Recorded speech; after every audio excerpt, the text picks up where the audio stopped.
Hello दोस्तों, welcome to Ajay IT education. चलिए आज हम बात करेंगे इलेक्ट्रीशियन का चैप्टर नंबर 4 जो सेल एंड बैटरी है, सेल एवं बैटरी। इससे पहले मैं आपको बता दूं कि डिस्क्रिप्शन में दिया गया टेलीग्राम ग्रुप से आप ज्वाइन कर लीजिए। यहाँ पढ़ाया गया टॉपिक का PDF नोट्स आप वहाँ से प्राप्त कर सकते हैं। साथ ही ऑब्जेक्टिव का जो क्यूज होने जा रहा है शुरू, आप ऑब्जेक्टिव क्यूज में भाग ले सकते हैं। तो सेल एंड चैप्टर में सबसे पहले हम समझेंगे इलेक्ट्रोलाइसिस क्या होता है। इलेक्ट्रोलाइसिस प्रोसेस, उससे पहले समझते हैं कि इलेक्ट्रोलाइसिस प्रोसेस करने के लिए क्या क्या जो चीज़ लगता है उसमें। इलेक्ट्रोड किसको बोलते हैं, विलयन किसको कहते हैं, एनोड क्या होता है, कैथोड क्या होता है, वो समझते हैं। तो ये जो हमारा सेल है, आप देख सकते हैं सेल के अंदर कभी भी दो प्रकार के क्षर होगा। इसके अंदर जो क्षर डाला जाएगा वो दो तरह का होगा। सेम धातु का क्षर हम नहीं डाल सकते हैं, क्योंकि अगर सेम धातु का क्षर डालेंगे तो करंट फ्लो नहीं होगा। तो हमेशा किसी सेल के अंदर तीन चीज़ होगा। सबसे पहला चीज़, दो प्रकार का क्षर होगा। उसके अंदर जो द्रव के रूप में भरा होता है उसको इलेक्ट्रोलाइट कहते हैं। और पूरे सिस्टम को रखने के लिए जो बना होता है उसको हम वोल्टामीटर कहते हैं। ये प्रायः चीनी मिट्टी अथवा शीशा का बना होता है। तो जिस मेटल से बना रहेगा उसको हम वोल्टामीटर करते हैं। पूरे बर्तन को वोल्टामीटर कहते हैं।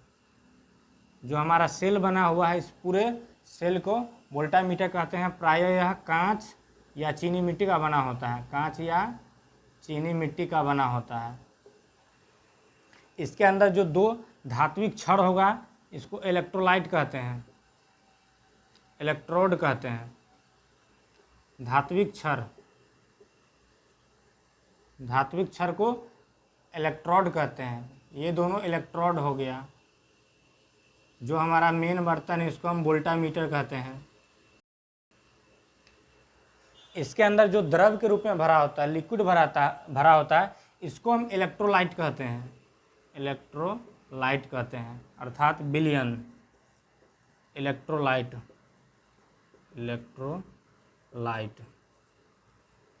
इसको हिंदी में विलयन कहते हैं। समझ में आया? किसी सेल में मुख्य रूप से तीन चीज़ होगा। जिस मटेरियल से वो बना होगा उसको वोल्टामीटर कहते हैं। उसमें दो प्रकार के क्षर होगा जिसको इलेक्ट्रोड कहते हैं। और जो लिक्विड मटेरियल होगा, जो विलयन होगा, उसको हम इलेक्ट्रोलाइट कहते हैं। तो जो हमारा प्रोसेस है इलेक्ट्रोलाइसिस, हमको समझना है इलेक्ट्रोलाइसिस क्या होता है। इलेक्ट्रोलाइसिस क्या होता है? तो जब किसी विलयन में विद्युत सप्लाई दिया जाता है उसके इलेक्ट्रोड के द्वारा, इसके इलेक्ट्रोड के द्वारा जब किसी विलयन में विद्युत सप्लाई दिया जाता है तो इस विलयन का जो आयंस होता है वो विभक्त हो जाता है। विलयन, मान लीजिए हमारा विलयन जो है H2SO4 डाला हुआ है करके मान लेते हैं। दो प्रकार के क्षर हैं। पॉजिटिव क्षर जो है कॉपर का है, नेगेटिव क्षर जो है जिंक का है। इसके अंदर जो विलयन डाला हुआ है सल्फ्यूरिक एसिड H2SO4 है। तो इसके अंदर जब हम सर्किट से इसको जोड़ेंगे, सप्लाई से, एक्सटर्नल सोर्स से जोड़ते हैं, जब किसी विलयन में विद्युत धारा प्रवाहित कराई जाती है तो विलयन के वह विलयन अपने आयंस में विभक्त हो जाता है। आयंस में विभक्त हो जाना मतलब ये जो H2SO4 है ये क्या हो जाएगा, आयंस में विभक्त हो जाएगा। हाइड्रोजन इसका अलग हो जाएगा और सल्फेट अलग हो जाएगा। तो जो हाइड्रोजन होगा पॉजिटिव चार्ज है तो ये पॉजिटिव इलेक्ट्रोड की ओर आके जमा हो जाएगा।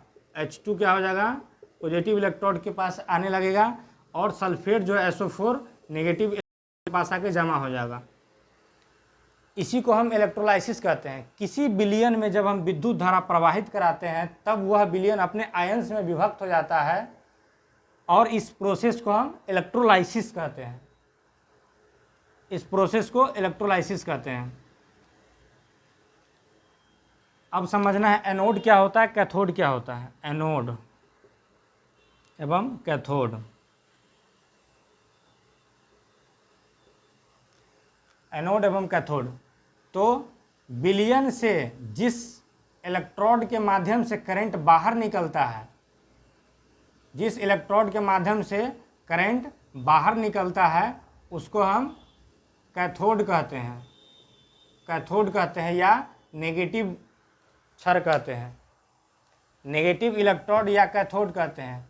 विलयन से जिस इलेक्ट्रोड से होके करंट बाहर निकलता है उसको हम नेगेटिव इलेक्ट्रोड या कैथोड कहते हैं, और जिस इलेक्ट्रोड से होके विलयन में प्रवेश करती है उसको हम एनोड कहते हैं या पॉजिटिव कहते हैं। समझ में आ रहा बात?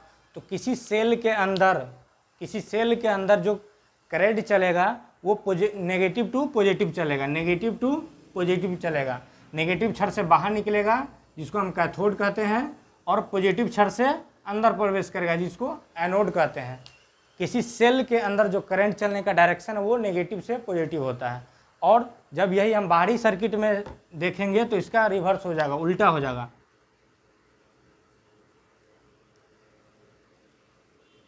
जब किसी बाहरी सर्किट में अगर देखा जाए करंट का डायरेक्शन, तो विलयन में क्या होता है या किसी सेल के अंदर क्या होता है, करंट नेगेटिव टू पॉजिटिव चलता है, नेगेटिव टू पॉजिटिव पहुंच जाएगा। और किसी बाहरी सर्किट में देखेंगे तो पॉजिटिव पे आएगा, यहाँ से करंट चलना शुरू होगा फिर वापस नेगेटिव पे जमा होगा। तो बाहरी सर्किट में करंट कैसे चल रहा है, पॉजिटिव टू नेगेटिव। बाहरी सर्किट में करंट पॉजिटिव टू नेगेटिव चल रहा है, किसी सेल के अंदर नेगेटिव टू करंट चलने का डायरेक्शन होता है। समझ में आया? नेक्स्ट देखते हैं, इसको हिंदी में विद्युत अपघटन भी कहते हैं। इलेक्ट्रोलाइसिस को हिंदी में विद्युत अपघटन कहते हैं, विद्युत अपघटन कहते हैं। इलेक्ट्रोलाइसिस का उपयोग देखते हैं, इलेक्ट्रोलाइसिस का उपयोग कहाँ कहाँ होता है। सबसे पहले इलेक्ट्रोलाइसिस अर्थात विद्युत अपघटन, हमने क्या समझा? विद्युत अपघटन क्या होता है? किसी विभिन्न दो प्रकार के क्षण को विलयन में रखकर जब विलयन में विद्युत धारा प्रवाहित की जाते हैं तो वह विलयन अपने आयंस में विभक्त हो जाता है, और इस पूरे प्रक्रिया को इलेक्ट्रोलाइसिस अथवा विद्युत अपघटन कहते हैं। तो विद्युत अपघटन का उपयोग निम्नलिखित 5 जगह किया जाता है। सबसे पहला उपयोग है इलेक्ट्रोप्लेटिंग, विद्युत रंजन में। इलेक्ट्रोप्लेटिंग का मतलब हुआ कि एक धातु के ऊपर दूसरे धातु का परत चढ़ाना। जैसे लोहा के ऊपर सोनार लोग क्या करता है, चांदी का परत चढ़ा देता है, तो वो इलेक्ट्रोप्लेटिंग प्रोसेस इलेक्ट्रोलाइसिस के द्वारा ही होता है। जो नेगेटिव क्षण होता है उसके ऊपर पॉजिटिव वाला जाके क्या होता है, एक परत बना देता है। जैसे अगर इसको हम कॉपर का प्लेट लेते हैं और ये जिंक का है, और जब इसमें करंट गुजारेंगे तो जिंक के पास जितना पॉजिटिव आयंस रहेगा सब, जिंक के पास जितना नेगेटिव आयंस रहेगा सब कॉपर प्लेट के चारों ओर क्या करेगा, एक प्रकार का लेयर तैयार कर देगा, सतह बना देगा। वही हुआ एक धातु के ऊपर दूसरे धातु का परत चढ़ाना। जैसे लोहे के ऊपर जिंक का हम लोग परत चढ़ा देते हैं जंग से बचने के लिए। नेक्स्ट है इलेक्ट्रोटाइपिंग। इलेक्ट्रोटाइपिंग का मतलब होता है कि छपाई करना। फोटोकॉपी मशीन में क्या होता है, स्कैन करके उसको प्रिंट कर देता है। उससे पहले जो फोटोकॉपी होता था वो एक प्रकार से मुद्रण, मतलब विद्युत मुद्रण, इलेक्ट्रोटाइपिंग पर एक प्रकार से फर्मा तैयार होता था और वहाँ से छपाई किया जाता था। पेपर वगैरह छपता था पहले इसी विधि से। नेक्स्ट है धातु शोधन, मतलब धातु को शुद्ध करने के लिए। जब हम लोग किसी दो प्रकार के धातु में करंट देते हैं तो क्या होता है, इस करंट में जितना अवशिष्ट मटेरियल होता है धातु पर वो सब नेगेटिव प्लेट से छोड़ के इधर आ जाता है, इसके तली में आके जमा हो जाता है और हमारा धातु शुद्ध हो जाता है। धातु को शुद्ध करने के लिए यह धातु निष्कर्षण का मतलब धातु को जो अयस्क है वहाँ से धातु के रूप में निकालना, उसके लिए भी इसका इस्तेमाल होता है। नेक्स्ट है विद्युत बल उत्पादन, मतलब जब हमको वोल्टेज चाहिए, जैसे छोटा छोटा काम के लिए, जैसे घड़ी में बैटरी लगाना है, घड़ी में वोल्टेज चाहिए चलने के लिए तो हम लोग बैटरी बनाते हैं, बैटरी निर्माण या ईएमएफ वही हुआ। सेल जो हम लोग बनाते हैं वही ईएमएफ निर्माण। नेक्स्ट है कैपेसिटर निर्माण, जो कैपेसिटर होता है हमारा इलेक्ट्रॉनिक सर्किट में लगा हुआ, वो भी इलेक्ट्रोलाइसिस विधि से ही तैयार किए जाते हैं। नेक्स्ट है विद्युत अपघटन का जो है नियम, फैराडे का विद्युत अपघटन नियम, वो क्या कहता है? तो फैराडे के विद्युत अपघटन नियम 2 है। पहला नियम तो इससे पहले हमने बताया था, इलेक्ट्रोलाइसिस में क्या होता है, जब विद्युत धारा विलयन में गुजारते हैं तो विलयन अपने आयंस में विभक्त होकर एक इलेक्ट्रोड पे क्या करता है, चारों ओर परत जमा करता है। मतलब यहाँ से मुक्त होकर इसका जो है यहाँ से मुक्त होकर के इसके चारों ओर परत का निर्माण करता है। एक द्रव्यमान जो है यहाँ पे आके लेयर बना देता है, तो फैराडे के प्रथम जो नियम है वो यही कहा है कि किसी पदार्थ से मुक्त हुआ जो द्रव्यमान रहेगा, किसी धातु से मुक्त हुए द्रव्यमान की जो मात्रा होगा उस धातु में दी गई आवेश के समानुपाती होगा। मतलब इसमें हम कितना करंट गुजार रहे हैं उसके समानुपाती में यहाँ पे क्या होगा, धातु मुक्त होगा। धातु की जो मात्रा मुक्त होगा, द्रव्यमान मुक्त होगा, धातु का जो द्रव्यमान मुक्त होगा, इसमें से कितना हम करंट गुजार रहे हैं उस पर डिपेंड करता है। ठीक है, तो किसी तत्व पर मुक्त हुए द्रव्यमान उसमें दी गई विद्युत आवेश के समानुपाती होता है, m directly proportional to q। तो हम लोग जानते हैं q आवेश बराबर क्या होता है, करंट गुना t, मतलब कितना करंट कितने समय तक गया उसी को आवेश कहते हैं। तो यहाँ पे हम इसको लिख सकते हैं m समानुपाती है i t के, i मतलब करंट। अब यहाँ पे क्या होता है, एक m समानुपाती z इंटू आई इंटू टी। z क्या है, रासायनिक तुल्यांक है, प्रत्येक विलयन का अपना एक रासायनिक तुल्यांक होता है। m का मतलब हुआ मास, द्रव्यमान, किसी पदार्थ पर मुक्त हुए द्रव्यमान उसमें दी गई विद्युत आवेश के समानुपाती होता है, यही है फैराडे का वैद्युतिक अपघटन नियम। तो m का मतलब क्या हो गया, द्रव्यमान, तो द्रव्यमान ग्राम में होना चाहिए। दूसरा क्या है, z है विद्युत रासायनिक तुल्यांक, विद्युत रासायनिक तुल्यांक। विद्युत रासायनिक तुल्यांक को ग्राम प्रति कूलम्ब में मापते हैं हम लोग, ग्राम प्रति कूलम्ब। ठीक है, आई हो गया करंट, करंट को हम लोग एम्पियर में मापते हैं। टी हो गया समय को हम लोग सेकेंड में मापते हैं। समझ में आया फैराडे का विद्युत पहला नियम।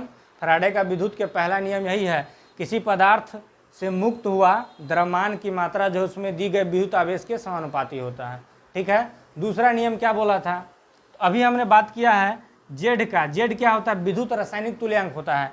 ये विद्युत रासायनिक तुल्यांक प्रत्येक विलयन का अलग अलग होता है। यहाँ पर विलयन के रूप में अगर हम H2SO4 रखे हुए हैं तो इसका एक अलग रासायनिक तुल्यांक होगा। यहाँ पे अगर CuSO4 रखे हुए हैं कॉपर सल्फेट तो उसका अलग होगा। मतलब प्रत्येक विलयन का अपना एक रासायनिक तुल्यांक होता है। तो फैराडे का दूसरा नियम यही बोला है,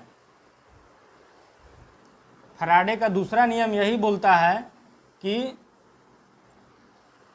अगर सेम मान का करंट सेम समय तक, मतलब एक ही मान के करंट एक ही टाइम तक अलग अलग विलयन में दिया जाए, मान लीजिए यहाँ 3 प्रकार का विलयन है। ठीक है, समान मान करंट का है, समान समय के लिए तीनों में अगर दिया जाए तब क्या होगा, तो इसके द्वारा जो मुक्त हुआ द्रव्यमान होगा वो विद्युत रासायनिक तुल्यांक के समानुपाती होता है, यानी कि m1 समानुपाती z1। इसका जितना रासायनिक तुल्यांक रहेगा उसके समानुपाती में इस पे द्रव्यमान आके जमा हो जाएगा या मुक्त हो जाएगा। ठीक है, इसका भी क्या हो जाएगा, m2 समानुपाती z2, इसका भी क्या हो जाएगा, m3 समानुपाती z3। मतलब तुल्यांक पर निर्भर करता है मुक्त हुए द्रव्यमान की संख्या। यही है फैराडे का वैद्युतिक सेकंड नियम। ठीक है, इस पर आधारित एक न्यूमेरिकल अगर देखते हैं तो सवाल कर रहा है कि यदि 200 सेकेंड में 0.5 एम्पियर डीसी विद्युत धारा के द्वारा वोल्टामीटर के कैथोड पर 111.81 मिलीग्राम चांदी एकत्रित हो जाती है, तब चांदी का विद्युत रासायनिक तुल्यांक ज्ञात कीजिए। तो इसमें हमको दिया हुआ क्या क्या है भाई, इसको अगर सॉल्यूशन किया जाए तो क्या क्या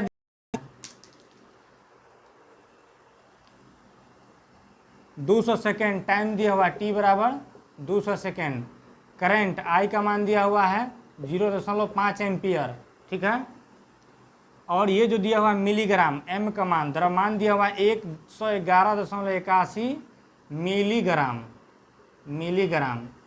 तो हमने बताया था कि द्रव्यमान क्या चीज़ में रखेंगे, ग्राम में रखेंगे, समय को सेकंड में है, करंट एम्पियर में है, तो मिलीग्राम को ग्राम में ले जाएंगे तो क्या होगा, 111.81, इसको 1000 से भाग दे देंगे तो 10 के पावर -3 ग्राम हो जाएगा।